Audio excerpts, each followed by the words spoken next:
今日食乜餸？阿傾同你諗掂佢。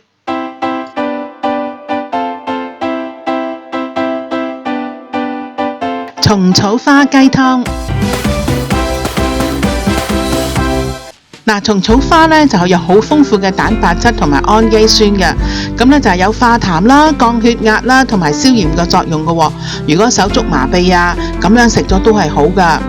材料呢就有一隻去皮雞，一杯蟲草花，淮山呢就5片，紅棗10粒，無花果6粒，龍眼肉呢就約莫10粒到啦。咁呢就冬菇呢就有10隻。咁呢就係薑片呢，就係約莫2-3片啦。好啦，咁我哋就開始煲呢個湯噶啦噃。咁呢我哋呢首先未煲之前呢，我哋呢就係要隻雞啦，我哋搣咗個皮，咁呢就係洗乾淨佢，個雞裏邊嘅都要洗得好乾淨噶噃。咁蟲草花呢，咁我哋呢就係呢又拎佢出嚟呢，咁就係洗下佢，咁呢就約莫呢就係浸佢10分鐘咁啦，咁跟住呢我哋就可以洗佢噶啦。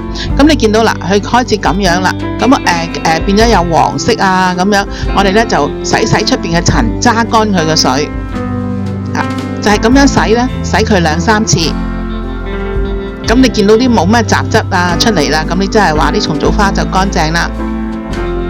好啦，杞子呢亦都係一樣啦，我哋呢約莫呢又係拎佢出嚟呢，就係浸一陣啦，約莫都係浸佢10分鐘咁呢，咁我哋就開始呢，咁樣就洗乾淨佢，浸一浸佢就隔乾水就得噶啦。淮山、無花果、龍眼肉、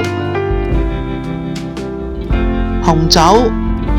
呢全部呢，我哋都係要用水呢，就係浸佢。咁浸佢一陣之後呢，我哋呢就可以呢，就係洗乾淨佢。咁我哋捽咗出邊啲塵啦。紅棗啊，出邊呢都係要洗乾淨佢噶。冬菇啦，冬菇呢，我哋呢就係浸啦，我哋浸咗成個鐘噶啦。咁跟住呢，我哋呢就係呢搣咗佢個頂，浸軟咗之後呢，我哋可以搣咗佢個剪咗佢個頂啦。咁跟住呢，我哋就可以洗佢個冬菇啦。個冬菇呢，其實佢出面都幾多塵㗎。咁我哋呢，就揾啲豆粉水啦，咁樣浸咗佢之後呢，就係咁逐粒咁樣捽下佢，捽乾淨佢出邊同埋個裏邊。咁然後呢，就係過水啦，咁就可以開始用噶啦。無花果呢，我通常呢就係煲湯我會剪開佢嘅，因為呢等佢出味，容易出味啲。剪開咗個無花果，佢裏邊係咁樣嘅噃。好啦，紅棗呢，今次我哋揀咗啲冇核嘅。首先我哋就煲咗一煲嘅滾水，烚一烚隻雞先。因為煲湯呢，我哋呢就係肉類呢，我哋全部都要烚一烚，我嚟去咗佢啲污糟啊，同埋啲血水啊。咁我哋呢烚一烚佢，見到佢呢就係啲血水啊都出晒嚟啊，咁就得噶啦。咁雞嘅裏邊呢，我哋都要揾啲水咁樣沖下佢啊，揾啲滾水咁樣沖下佢嘅，即係裏邊呢都可以揾啲滾水咁浸下。好啦，跟住呢，我哋呢就拎佢上嚟呢，就係揾啲清水再洗乾淨佢。咁我哋開始煲湯噶啦。我哋將隻雞呢，就放咗落去個煲底先，然後呢，我哋將啲藥材啦，嗰啲洗乾淨嘅淮山啊、薑啊、紅棗、龍眼肉同埋無花果呢，都放晒落去。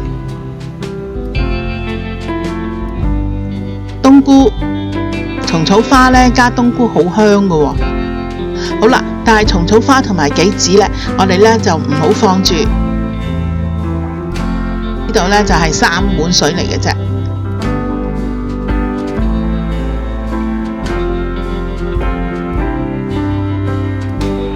咁呢就放落去煲。咁我用高速煲啦。咁呢就係約莫呢就係煲1個鐘頭。如果你用明火煲呢，就係煲滾咗之後呢，細火煲2個鐘。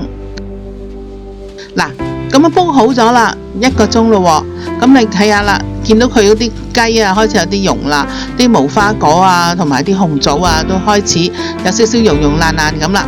好啦，咁我哋跟住呢就係將嗰啲撇啲油先，因為隻雞呢都係會出少少油嘅。咁我哋撇咁啲油去，然後呢，我哋可以將我哋個蟲草花啦，同埋個杞子呢就放落去。好啦，我哋再冚蓋呢，又再煲多25分鐘。如果明火煲嘅呢，約莫都係煲半個鐘頭咁啦。得咗之後呢，我哋呢就可以加鹽噶啦。哇，好香嘅蟲草花同埋冬菇味啊！咁有益嘅湯，你哋都嚟煲下啦。